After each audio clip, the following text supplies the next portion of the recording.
সাবধানে যেও, নিজের খেয়াল রেখো।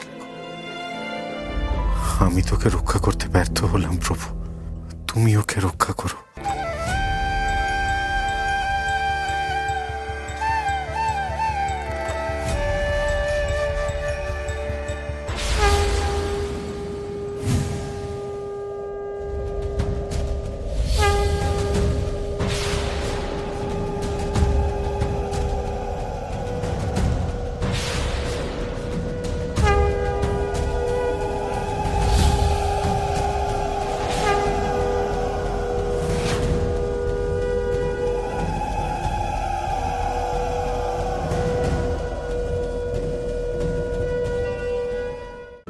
আজই ডাউনলোড করুন আর এনজয় করুন আপনার পছন্দের শো।